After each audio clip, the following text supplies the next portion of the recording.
पर है।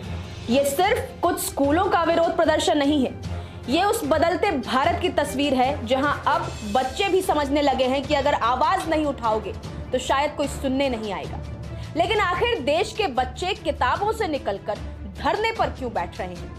कुछ समय पहले तक सड़कों पर कॉलेज और विश्वविद्यालय के छात्र थे। नीट पेपर लीक को लेकर देश भर में आंदोलन हुआ। दिल्ली के जंतर मंतर से उठी आवाज ने पूरे देश में बहस छेड़ी। छात्रों पर पुलिस लाठीचार्ज हुआ, सरकार पर सवाल उठे और राजनीतिक दबाव इतना बढ़ा कि केंद्रीय शिक्षा मंत्री को अपने पद से इस्तीफा देना पड़ा। लेकिन शायद किसी ने नहीं सोचा था कि इस आंदोलन की गूंज अब स्कूलों तक पहुंच जाएगी। आज तस्वीर बदल चुकी है। अब जेन जी के बाद जेन अल्फा यानी 18 साल से कम उम्र के स्कूली बच्चे भी अपने अधिकारों के लिए सड़क पर उतर रहे हैं। और सबसे बड़ी बात यह है कि इन बच्चों की मांगे किसी राजनीतिक एजेंडे की नहीं बल्कि पढ़ाई से जुड़ी बुनियादी सुविधाओं की। जरा बिहार के गया जिले की ये तस्वीर देखिए। एक सरकारी स्कूल जहां पंखे खराब हैं, हैंडपंप काम नहीं कर रहा, बेंच टूटी हुई है, भीषण गर्मी में बच्चे फर्श पर बैठकर पढ़ने को मजबूर हैं। जब महीनों तक किसी ने उनकी नहीं सुनी तो इन छोटे छोटे बच्चों ने खुद प्रदर्शन शुरू कर दिया। उन्होंने साफ कहा कि हमें किसी जूनियर अधिकारी से बात नहीं करनी, डीएम साहब खुद आए।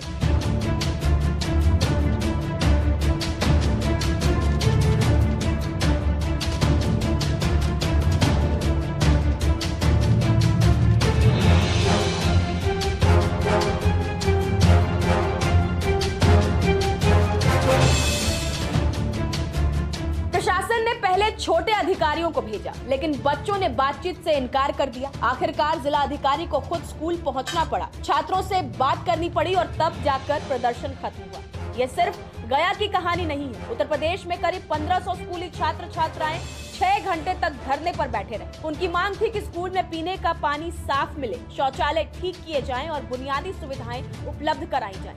आखिरकार प्रशासन को लिखित आश्वासन देना पड़ा कि व्यवस्थाएं सुधारी जाएं।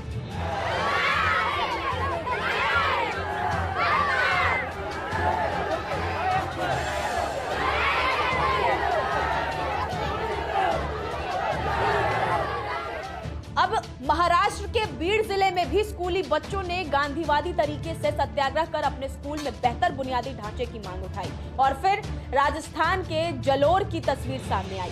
पीएम श्री सरकारी स्कूल में 25 स्वीकृत पदों में से 18 पद खाली थे। प्रधानाचार्य नहीं, विषयों के शिक्षक नहीं। ऐसे में बच्चों ने स्कूल के मुख्य गेट पर ताला लगा दिया और सड़क पर बैठ गए। करीब 4 घंटे तक प्रदर्शन चला। इसी दौरान एक छात्रा का भाषण पूरे देश में वायरल हो गया।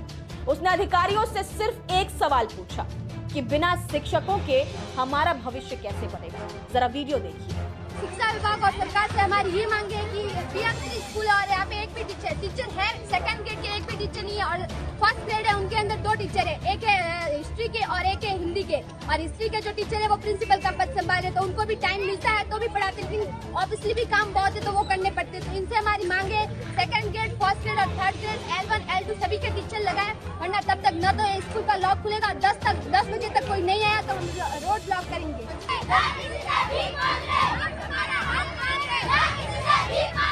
ये सवाल सिर्फ जालोर के बच्चों का नहीं है, बल्कि देश के लाखों सरकारी स्कूल में पढ़ने वाले बच्चों का सवाल है। आखिरकार शिक्षा विभाग को मौके पर पहुंचना पड़ा और 5 शिक्षकों की अस्थायी नियुक्ति का लिखित आदेश देना पड़ा।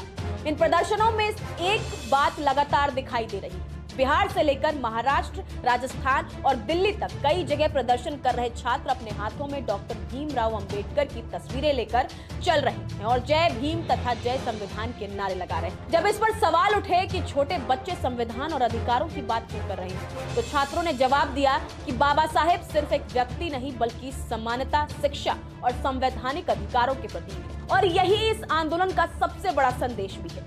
ये बच्चे किसी सरकार को गिराने के लिए नहीं निकले, ये सत्ता नहीं मांग रहे, ये राजनीति नहीं कर रहे, ये सिर्फ इतना कह रहे हैं कि स्कूल में पंखा चाहिए, पीने का पानी चाहिए, शौचालय चाहिए, बेंच चाहिए और शिक्षक चाहिए और सबसे जरूरी पढ़ने का अधिकार चाहिए। लेकिन अब सवाल सरकार के सामने खड़ा है। जब कॉलेज के छात्र सड़क पर उतरे थे तब लाठीचार्ज की तस्वीरें सामने आई थी। अब अगर स्कूल के बच्चे भी अपनी बुनियादी मांगों को लेकर सड़क पर उतर रहे हैं तो सरकार क्या करेगी? क्या इन बच्चों को सुविधाएं देंगी या इनकी आवाज भी बल प्रयोग से दबाने की कोशिश करेगी, क्योंकि इतिहास गवाह है कि जब व्यवस्था छोटी छोटी शिकायतों को लंबे समय तक अनसुनी करती है तो वही शिकायतें धीरे धीरे बड़े जन आंदोलन का रूप ले लेती है। शायद आज देश उसी मोड़ पर खड़ा है।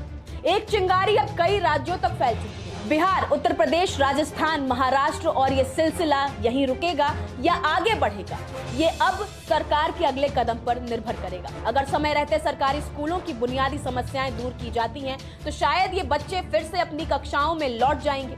लेकिन अगर उनकी आवाज को सिर्फ विरोध मानकर अनदेखा किया गया तो संभव है कि ये जेन अल्फा आने वाले वर्षों में देश का सबसे बड़ा नागरिक आंदोलन बन जाएंगे। अब क्या सरकार इन बच्चों की कॉपियों में नए सपने लिखेगी या उनकी मांगों को भी फाइलों में दबाकर छोड़ देगी? 2026 का भारत एक नए दौर में प्रवेश कर चुका है।